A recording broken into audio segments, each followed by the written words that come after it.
we go.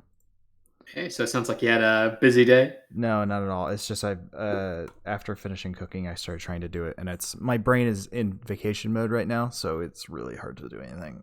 You So did have a 4-day weekend. I'm That's still pretty in a nice. 4-day weekend. So Hey, I guess you're not the end yet. so it's like I can't. I've been in just relaxation mode, and turning on work mode is physically impossible. So I might just leave this till Tuesday because I cannot focus. And I Here, think forcing myself to attempt to focus is going to produce really piss poor results. that's fair. Might as well do it when the iron's hot, so to speak. Yeah. No, I got you. I tried to do some taxes today after my run, and I was out of gas. I was like, you know what, I don't. I got like a little progress. I'm like, okay, I'll just. It's still like 2 months away. We got time. Yeah, it's just ridiculous. I don't understand why I can't force myself to focus, It just wouldn't work. Yeah, well, sometimes you can't force these things. You just gotta let them come to you naturally. Yeah. And then you do the job applications. Yeah. What'd you get up to today besides running? Did some chores, ran out and did some errands, did a little bit of cooking. Nothing too spectacular. Tried to do some taxes. But no, beyond that wasn't too bad of a Sunday.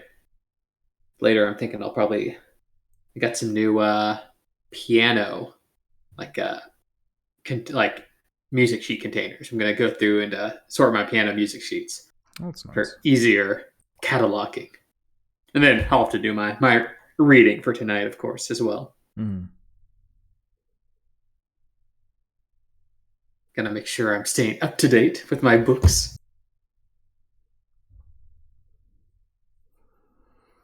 If only they made a book version of music.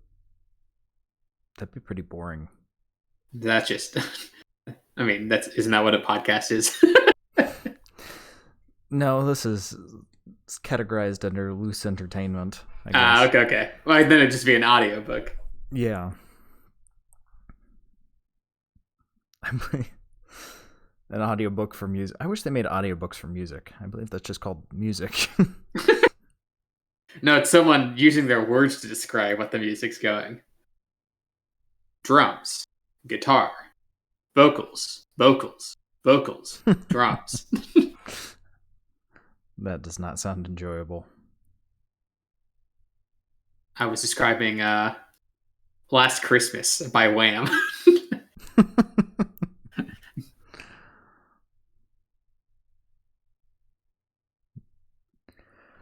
I just did some cooking today. Pretty much it. Yeah, make those pears. I know you're talking about making I'm gonna do that tomorrow. Some poached pears. I made I did a bunch of dishes again, and How many dishes are you using? I don't know. I don't know where they keep coming from. Your guess is as good as mine. But I made. Also, I think you need a more efficient dish cleaning process. It's gotta take you like what? It doesn't 5 minutes? I'm saying it's like half an hour. I just don't remember what I did today again, Cooper. It took you half an hour to clean dishes? Half an hour. That's so long. Well, I was doing it while I was cooking as well. Okay. So I was cooking and washing dishes. I thought you were just sitting at the sink for half an hour. No. Like you're generating a lot of cutlery. Well, I like to make a slice with a knife, then I get my next knife and I make the next cut on the onions. No, what did I even do? I remember cooking. I don't know. I wasn't on my phone, I can tell you that. I watched a couple episodes of drive-ins, dive-ins, and dives. Drive-ins, diners, and dives. You got there in the end. Yeah. It was one of those. Yeah, I guess I was just chilling. What the hell Ain't am I doing? No harm in chilling. Yeah. I had some popcorn. I remember that. Your popcorn is about 3 hours of the day. Just enjoying the kernels. Yeah, I really don't know. I don't know what I've been doing. Hey, well, you still got all of tomorrow. And all this evening, since I wake up late. Yeah, that's true. My day stretches a bit longer in one direction. I always go for a nice hike. I'm not going. I guess it's actually probably pretty. Yeah, well, not tonight, tomorrow, but I guess it's probably pretty cold. It is, yes. Not particularly warm. I got this southern weather. Yeah, that keeps me going. Yeah, it was. We had some snow or ice on Thursday night, Friday, and then by the time I left the house Friday, it had basically all melted. The temperature's kind of going all over the place. Yeah, it's trying to become spring. It's trying. It's really trying, but it's not doing very well. Keeps getting freezing again. That's the Midwest tradition, though. Mm-hmm. Get like 2 weeks of winter, like a couple days of spring, then you're back to winter again. We've had first winter, yes, but what about second winter? Second winter.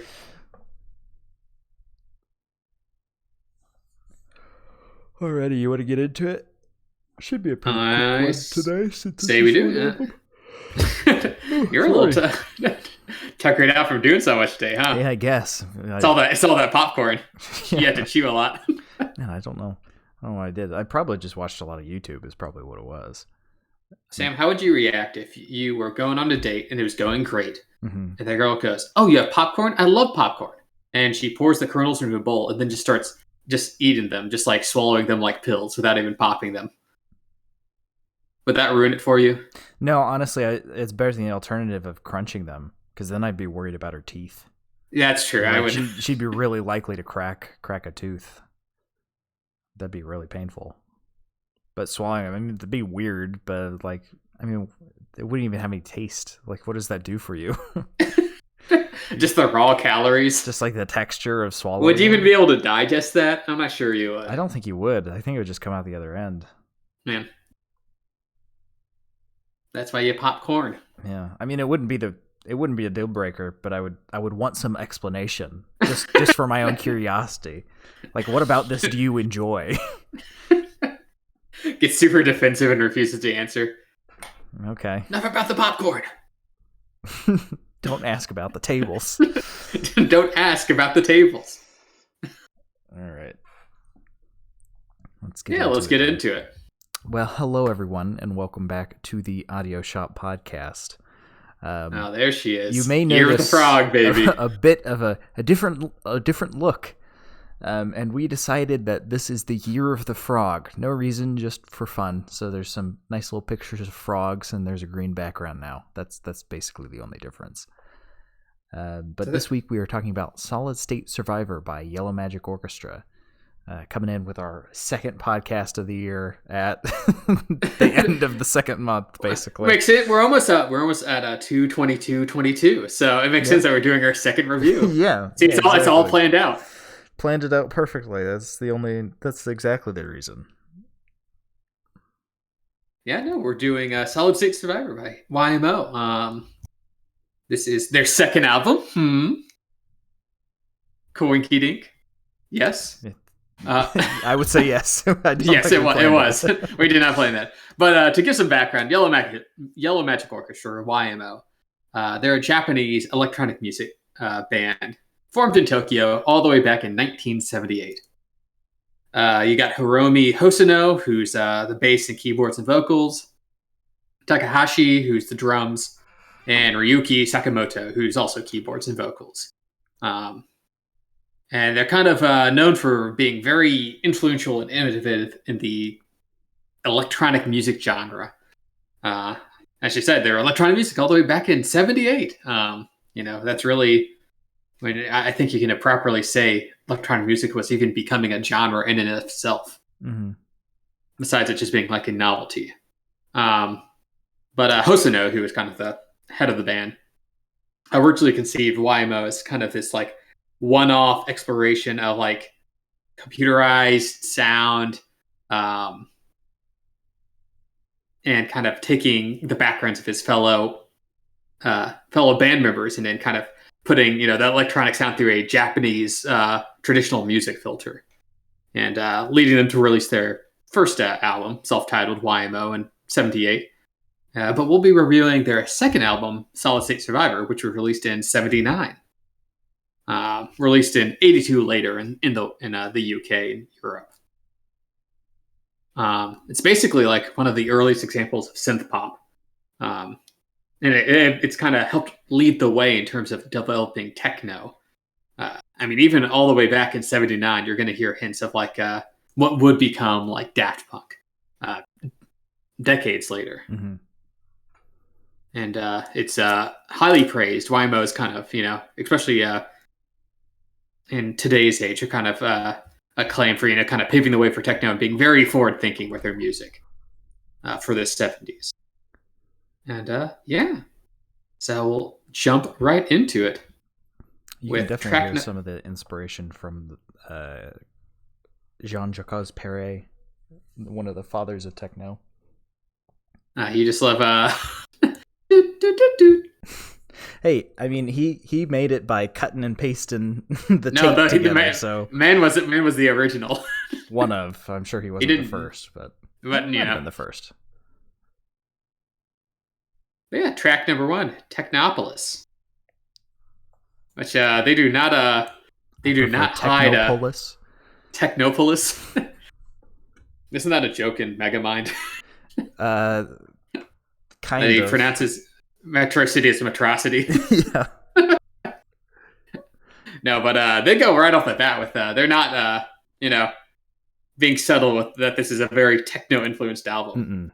I mean, the title, and then it jumps right into it with the instrumentation and the vocoder straight off the bat for the most part. Yes, heavy use of vocoder throughout this album as well. Funky bass and saw wave, basically on everything. It's beautiful. Yes, as you probably noticed when I was listing off the band members, there's synth, drums, and synth are the main instruments, and that is prevalent throughout this entire album. Where they have this, obviously everything's built in a very techno base with their synth, but also just a defining groove throughout this album. Mm-hmm. Now, there is a lot of synth, but they do some really fun things in synth with this one. There's the trumpet synth at the 1 minute mark. It doesn't try and be the canned brass. It has no qualms about being synth as well. It's just mixing the sounds together, and it produces a really nice, just a nice little ditty in there. Yeah, throughout the album, the YMO really, they're not trying to fool you in what's going on. I mean, first off, it's made in '79, so I don't think they could make a pretty realistic replication of a trumpet noise anyways. But they lean into it being that, kind of not cartoonishly electronic, but, obviously electronic. Part of the charm. Big part of the charm. And part of that charm is that vocoder, which is so heavy, so heavily electronic that it puts Daft Punk to shame. Yeah, you basically can't understand what they're saying. No. It's just an instrument, basically, at that point. I will say the part where the letters of Technopolis being read out is a bit weird. It's kind of offbeat, but, it's not a normal song, so I give it a pass. Yeah, I mean, I think the thing that kind of strikes me with this song and with the rest of the album is that it doesn't sound like that. It sounds remarkably modern in a lot of ways. Yeah, I mean, a lot of the electronic, you'll get instrumentation where you're like, that's some bleeps and bloops and some sci-fi laser noises, which we'll get into later. It's like, isn't there a song on one of their albums that starts with all the old timey ringtones? Yes, which kind of plays the hand of, oh yeah, this was made in the '70s. Yeah. But yeah, a lot of it's like, this album's heralded. This one specifically is heralded for being, very forward thinking with this noise. And I think it's held up remarkably well. Oh, absolutely. And additionally, it still has those little electronic noises sprinkled throughout the song, which gives it a bit boost to kind of make it just a bit more full. since it is, I will say, it is a little repetitive, but there's so much going on. It's so dense that you don't really mind. There's definitely a very looping aspect of these songs, which I think is still prevalent within techno dance today. Mm-hmm. It's groundwork, Sam. Yeah. Cornerstone. Yeah, it's like watching a movie and you're like, oh man, this is just movie trope after movie trope, and then you look it up, it's like, oh wait, this was the movie that made those tropes, so they weren't tropey at the time. Like Jurassic Park, right? What's tropey about Jurassic Park? It's like a dinosaur movie, or like especially with the special effects. You're like, oh, these are pretty good special effects. And you're like, oh, but it was also made in like 1993. Well, see, the trick with that one was the practical effects. That's true. You always want to do practical because those will hold up. We see a lot of the CGI of today, or I say today, of like the 2000s, when everything started shifting to pure CGI.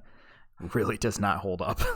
You're saying Spy Kids 3D does not hold up? No, not at all. It didn't hold up at the time either. Yeah, even back then we're like, oh, this is not good. But we got to save that for our movie podcast, yes. Music Shop. Yeah. Or the movie radio, I don't know. Yeah, well, music-themed movie podcast. Jumping to track number 2. Track number 2, Absolute Ego Dance.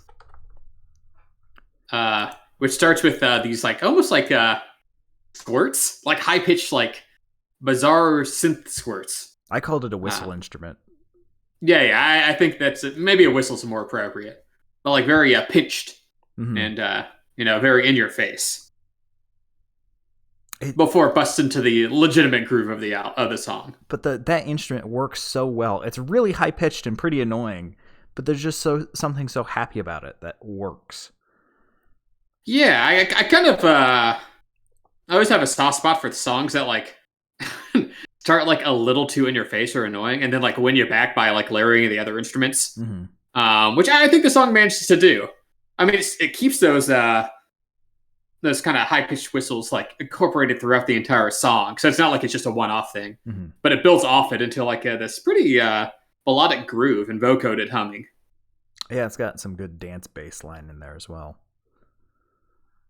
And this one is a good example. This is done throughout the album, but it starts really showing its face here. Is one of my favorite things that they do with held notes is they add vibrato. So it's not instantly vibrato, and it's not just a sine wave because it's a variable sine wave rather. English Einstein. Sorry, I just. What are we in, a Hollywood movie? But it'll start with the held note just for a split second, and then it'll bring the vibrato in, and it'll go back to held before it cuts off. And it adds a lot of life to the notes. It makes it feel more organic in this electronic landscape that they build. And it really elevates all the songs just that much more. Yeah. I mean, obviously we've been describing it as an electronic techno album.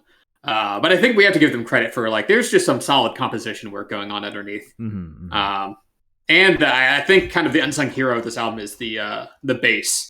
Yeah, absolutely.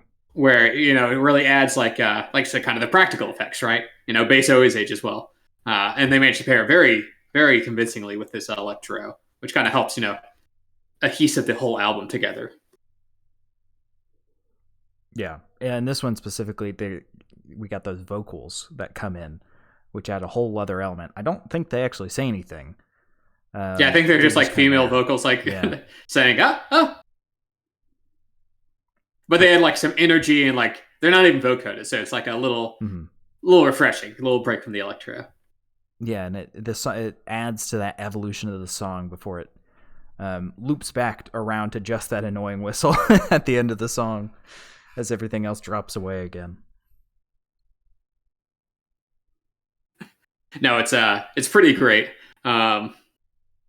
And I think, like I said, I just love I really like how the song builds. Solid foundation that builds pretty well. Yeah, it does a great job of building. Jumping to track number 3, if you're ready, Coop. Yes, track number 3. writing.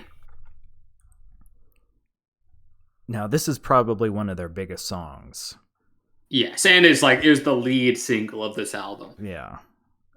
This is a techno song. It's so dense. There's so much going on. There's so many layers of synth. There's so many layers of synth. Yes. And then the vibrato thing I was talking about before is just on full display here with the main line. Yeah, it's this one has the most definitive groove or melodic line out of all the songs on the album. And it's got this sort of it's a very I guess Japanese infused electro like chorus. Which obviously is what Maimo is kind of that's kind of their motto going into the first couple albums. And I think it works off super well because it just puts together very catchy chorus that combines the synth and drum pads. That kind of really just, it's techno dance, right? It makes you want to move. It's fun, and it's completely electronic. They're checking all the boxes that they set out to check. Yeah, this is fantastic, and this album in particular was part of the reasons that I was a bit disappointed in their later stuff, but that's a story for another day.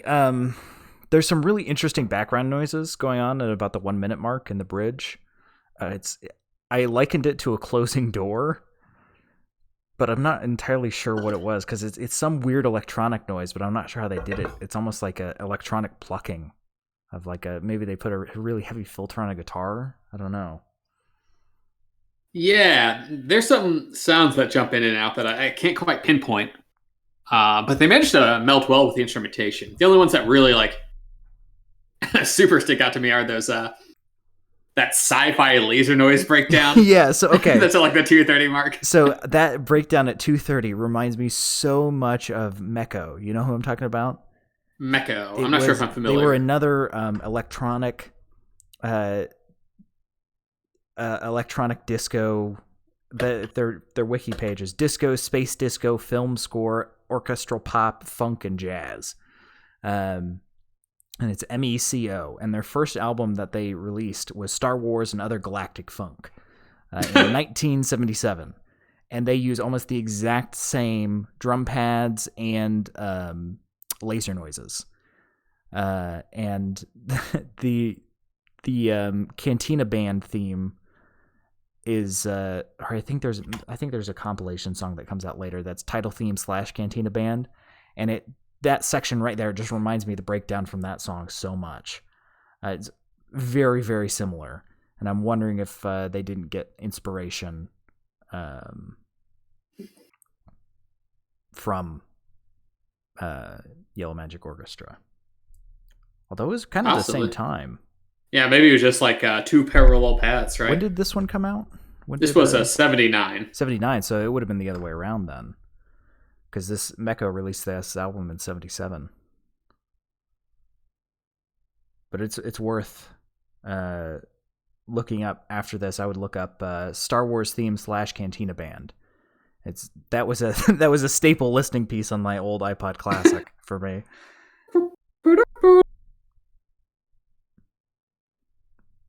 Very, very similar vibes, but that's the part I always think about when I get to that. So it is. I'm not a big fan of it, but it gives me a little bit of nostalgia because it's pretty dated. It's literally Star Wars sci-fi sound effects. Yeah. But generic brand Star Wars sci-fi sound effects. Yes, very canned. But this album's it's pretty lighthearted overall. Though. Moving on to track number 4, Castalia, or I believe it's how it's pronounced, is the low-key track of the album. Yeah, going from a very high energy bobbing around to the lowest energy song on the album is a bit of a change of pace. Yes, it's quite the drop because this one's a lot more introspective, a lot more low-key, especially since the last 2 songs have all been pretty energetic. Yeah, fall off a cliff face a little bit. Yeah, this one almost has it's obviously going for a lot more of a, not dreamy, but almost somewhat melancholic, low synth vibe. with some slow drums, a little bit of piano added that add for a mysterious and moody mood, and like these kind of very electronic keyboard vocals thrown in, deep in the background. Yeah. Yeah, it's got some interesting elements to it. The building around 125 where it has some weird reverse, it sounds like reversed synth notes where they either actually, did settings to reverse it or just actually reverse the sound, which is what it sounds like. Provides a little bit of life, but it feels a bit flat. Just compared to everything else so far on the album. It doesn't have the same amount of layers. It's a lot slower. It doesn't evolve as much as previous songs. It's still a good song, don't get me wrong, but it kind of feels out of place here. I feel like there would have been a better spot to stick it. Yeah, this one definitely has a lot more room to breathe. I mean, the layering of the last three songs with the synth has just been, not cluttered, but it's packed. Mm-hmm. A lot of moving parts. Where this one's obviously a lot more focused on long synth chords that let it breathe out and kind of, swell and recede. There's even like these kind of swelling synths at like the 145 mark that kind of, dip in and out. So yeah, I kind of agree where it's coming right off of Raiden is such a drop in energy. But it's still a good song. Just you're not going to be dancing to this one in the club. No. And for some reason in my mind, I think it's because usually when I look at the titles of the songs that I can play it in my mind, but for some reason for this one, I think I'm playing North Sea by Cassiopeia, however you want to pronounce it. I think it's North Sea. I can hear I'll have to verify later. I can hear the bass line, but it's got a similar kind of energy drop off. So maybe it's North Sea. I can't remember. I'll have to listen later because that's gonna bug me now because that song's now stuck in my head permanently until I listen to it. Jump into track number 5 if you're ready, Coop. Yeah, track number 5, Behind the Mask. The start of this one sounds so much like a modern song that I cannot remember what it is. It's got a very similar note progression, not the instruments. But I don't know. I couldn't tell you what it was. It sparks some memory in there for me. Honestly, this is probably the most Daft Punk song in the entire album. So maybe you're thinking of I think it's something a pop from there. Song with those chords. It's like the very like at 25 seconds the start of the melodic line, but I couldn't tell you. It's some pop song, but I don't know what it is. But it's really good. That the main line comes in at 30 seconds with such a layering of saw wave, and it's got some fake choir in there, and it's got a little bit more sprinkled in there that I can't figure out what it was. And you got some vocoder coming in. Just great. I think it carries the mood, better energy transition from Castelia to this song than to Ride to Castelia, because it's a little more lower energy than the first three songs, but it still carries a nice beat and energy throughout of it. Just with like that, you said that vocoder. It acts as kind of the high vocal line, and like I said, like very Daft Punk in terms of that, and just carries a decent groove that gets your head bobbing. Yeah, it's good, and it does a good job of building up a bit of energy from Castelia, or Castelia, however you want to say it, and builds it a little bit more into track number 6, which then brings it up even further. A much better job on the back end of energy building than the drop off that we initially got. Yeah, I really dig this song. I mean, it's energetic but kind of soothing, and I like that. I really like that whistle synth that's kind of going on in the background in the back half of the song. Mm-hmm.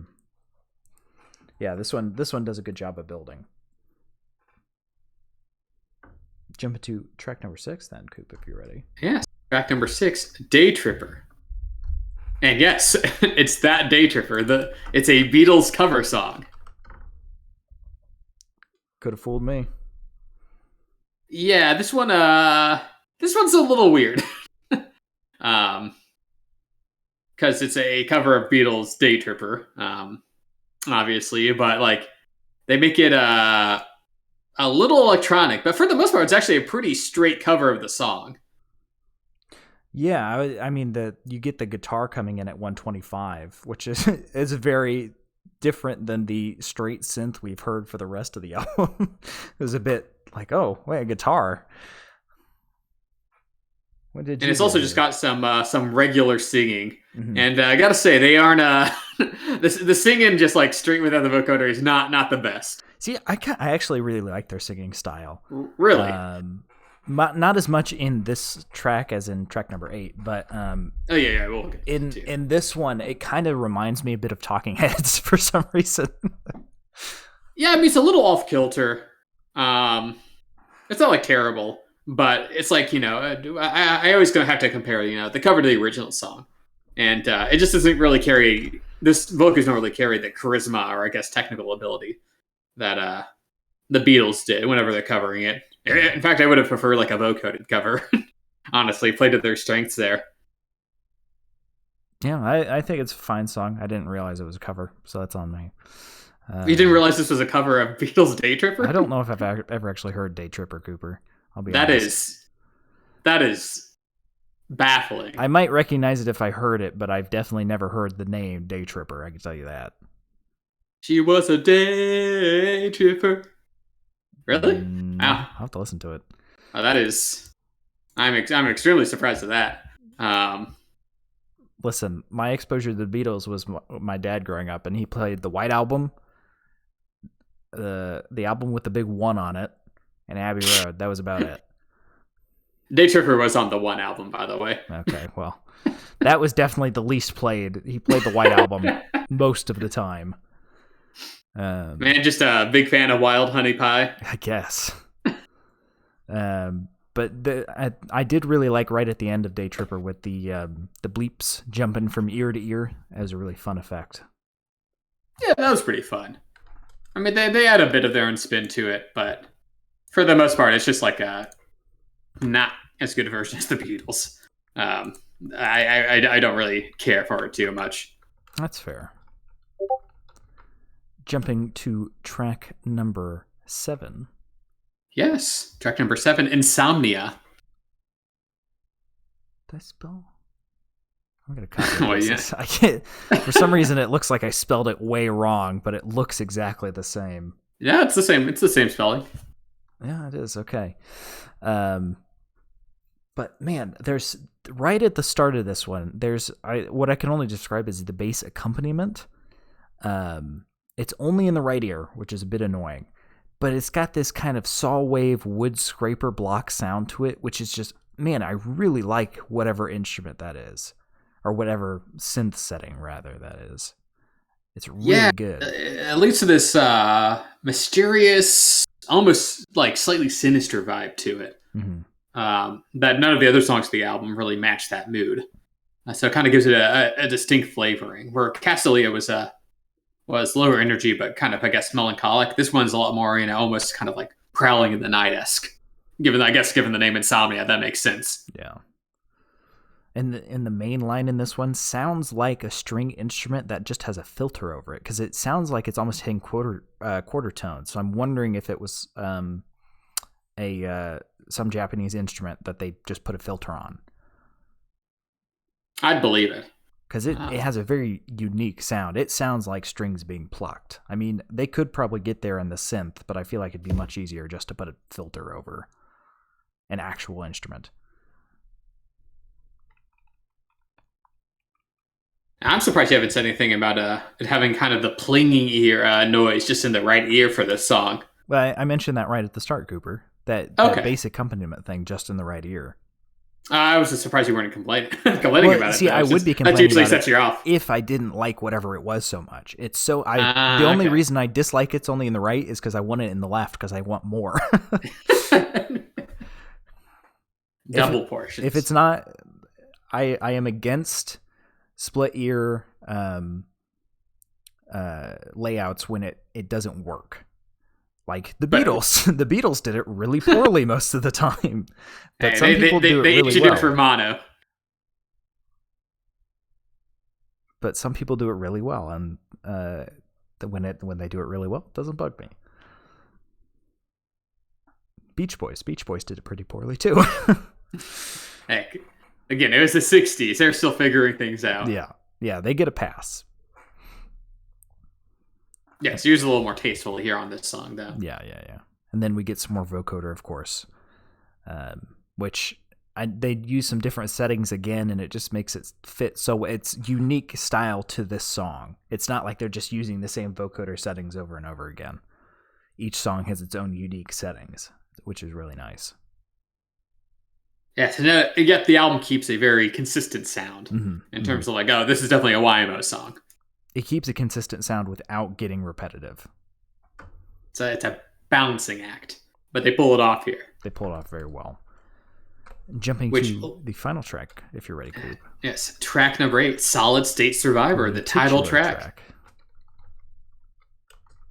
And I think would say maybe our inspiration for reviewing this album, since Sam was listening to this album and thought it sounded very similar to a Gorillaz song. Yeah, my favorite. Oh wait, hold on. This isn't my favorite Gorillaz song. This is this is a YMO song. No, I mean I had that thought because I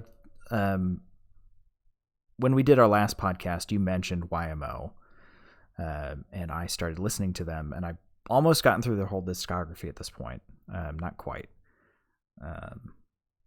While I'm at work, and this one just kept popping up to me because what happened was I downloaded 3 albums initially, and it just so happened that the day I went to, or the 2 days that I worked after I downloaded these albums, I was at my computer coding a little bit, so I had those looping through, and one of them was accidentally a best of, so I listened to a lot of the same songs over and over again. And Solid State Survivor was one of those. Every time it started, it just reminded me of Do Ya Thing by Gorillaz, which you can't listen to anywhere but YouTube because it's for a goddamn Converse commercial, and they're being and it slaps. Pieces of shit about it. And it's got Andre 3000 and who is the other artist that is on there? I'm blanking as well. I should know this. It's Gorillaz, Andre 3000, and somebody. It's James Murphy, LCD Sound System. Okay. But the bass line right at the start of Solid State Survivor and at the start of Do You Thing is almost identical. Nearly it is very similar.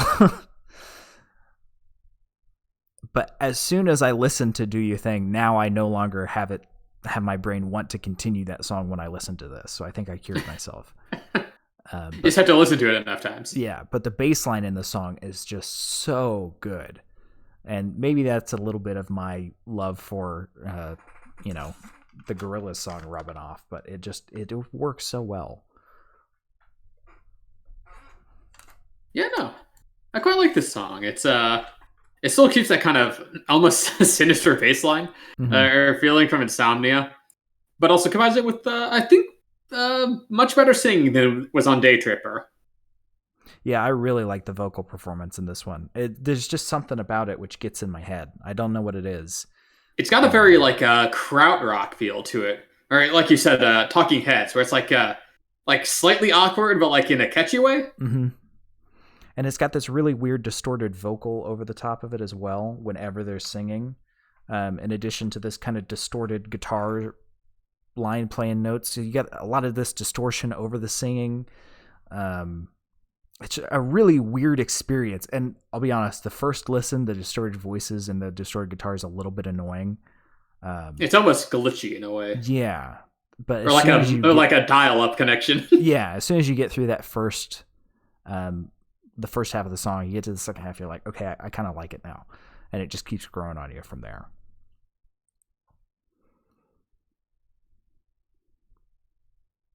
Yeah, no. And you're probably thinking, what else? And that's it. It's a tight album. It's like only 32 minutes long. Did Jeff Lynne produce this? What's going on? Jeff Lynne banged it out in an afternoon. Yeah. 32 minutes? Yeah, that's an album. Yeah. Hey, it is. You want what? You want me to make a double album? You want it to be an hour? But no, that's the end of the album. Yeah. So I guess, Sam, I'll have to ask you. Oh, you're asking me this time. I'll ask you. What's your favorite songs on this album? Ooh, favorite song? I'd say probably between Writing and Solid State Survivor. I'm not sure. Technopolis is also very good, but it just doesn't have that same level as Writing. And I might have listened to Writing to death because initially it was far and away my favorite, but now it's like I've kind of listened to it a lot, so it's kind of lost its luster. It's catchy. It's very catchy, but yeah, it's very, very, very good songs on this album. What about you, Coop? What's your favorite? I'm gonna have to agree with Writing, and I also want to tip my hat to Behind the Mask. Which I'm also a very big fan of on this album. I think best use of the vocoder by far, and kind of makes it a little more lower energy while still keeping the fun of the songs that are kind of prevalent throughout this album. And what about your least favorite? Gotta go with Day Tripper. That's an easy choice wow. here. Yeah, like I said, it's just so not up to snuff to the Beatles, version, and the scene just doesn't really do it for me on this album, which is weird because it works well on Solid State Survivor, but I guess that kind of more stilted styling doesn't work as well with the kind of straight rock and roll that the Beatles were doing in the early '60s, because the whole album's got kind of fun, almost tongue-in-cheek vibe to it, and the Beatles, it was a little more straight-laced when you go with the Beatles' Day Tripper. I just didn't think it meshed stylistically or was even that fun of a listen. So I'd definitely say Day Tripper. Well, what about you? With Castalia, which I pronounce differently every time I say it. It's just, I mean, it's not a bad song. It's just the positioning is kind of bad. It has the least amount going on compared to any other songs. It's not a bad song by any stretch of the imagination. It's just the weakest of a very tight set of 8. So one of them has to take the bullet. And I think it's that one because I actually really enjoyed Day Tripper. It's got that fun guitar, and I'm a big fan of when they do sing on this album. So, all right, fair enough. Well, we've given our favorite, we've given our least favorite. Time to do the rating. Don't worry, the frogs don't cover it up. I made sure of that. That's why there's no frogs on that portion of the screen. I couldn't figure out how to get it so when I unhid something without doing scene transitions, which, God, I don't want to make any more scenes. Well, we have this rating system, as you see here at the audio shop. We've been training, me and Sam, we give back to the community. And we recently started our new non-profit, which is teaching frogs how to drive cars. Untold deaths. So many dead frogs. Frankly, we're not giving them little frog vehicles. We're giving them full-size cars and then teaching a couple to work the pedals and then one to steer. So far, 0% success rate. Well, and I mean, we're collapsing local ecosystems. There was Mr. Toad. And I feel like that was something that we should not admit to teaching him how to drive. Yes, we still haven't found him. Yeah. He's menacing the maybe the that was streets to this day. This program was a mistake. Yes, but we've sunk too much money into it. We owe a lot of people a lot of money from this nonprofit. So, of course, with that in mind, what we're doing, the rating system. Music. So at the top, we got Showroom. This is the cream of the crop. This is the stuff that you just don't want to stop. And you want to show it to all your friends, all your family. Because you want everyone to love it as much as you do. And then way at the bottom, you got Scrapyard, which is just bottom of the barrel. Worse than the stuff you find at the bottom of a literal barrel. Like that little crud that's like kind of left behind that you have to scrape with a scraper. This is this, but for your ears. and you just don't want to ever listen to it again, and you regret having listened to it in the first place. And then, we'll kind of give it a high or low, kind of depending on our mood in between. So, Sam, what would you rate this album? Initially I came into this and I was like, you know what? This is firmly showroom. But I'm kind of bouncing between Like New and showroom now. I think I'm going to give it a very low showroom. It could be a very, very high Like New. It's kind of like right on that fence. I'm not sure where it falls. Cause it's good, but I don't know. I think it still deserves showroom. It's so short. Like any failings that it has are, seconds, compared to something else. So I think it does deserve that showroom, that rating. Although you could definitely argue me down to Like New. Yeah, pretty close to the same, where I'm kind of straddling the line between showroom and Like New. Now, depending on my mood, I could probably go either way. I'm a big fan of YMO, especially their first 3 albums. So, kind of depending on how generous I'm feeling, I could give it either. Today, I'm probably feeling a high Like New, if I had to choose one. Not to disparage this album at all. It's a fantastic album. That was extremely forward-thinking. But, that Day Tripper cover, I'm just not a fan of. And Castalia, it's moody. It's kind of a nice change of pace, but, it's pretty forgettable overall. That's a fourth of the album. Yeah. So, I've got to dock a point there. But the rest of the songs are extremely tight. And all contain a very consistent, sound, while also being distinct from one another, not blending together. So, like I said, if I, depending on my mood, I could give this a low showroom. But, today I'm going to give it a Like New. And, just knowing that you giving it a high recommendation here. Yeah, absolutely. It's half an hour. Just go listen to it. If you like techno music, go listen to it. It's so good. And I think some of these songs you could present to people and they wouldn't realize how old they were. They would think they were more modern. Writing, probably once it got to the lasers, they'd be like, okay, this is pretty old. The lasers would give their hand, but, maybe they thought it was like ironic. But yeah, that's the album. So now we're going to roll on over to the spare tire, which is just whatever else we've been listening for the past. How long has it been since we did the last episode? Been a little bit. Ooh, it's been a week or two. Since January, I believe.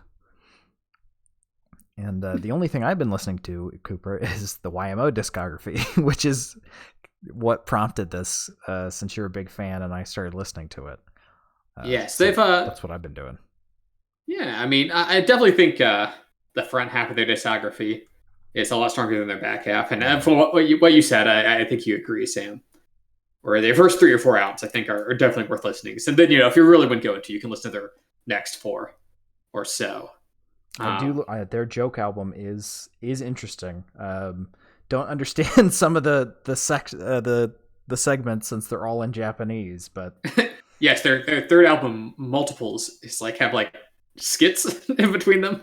But both me and Sam don't speak Japanese, so we just assume they're funny. 2 of them are in English. That's true.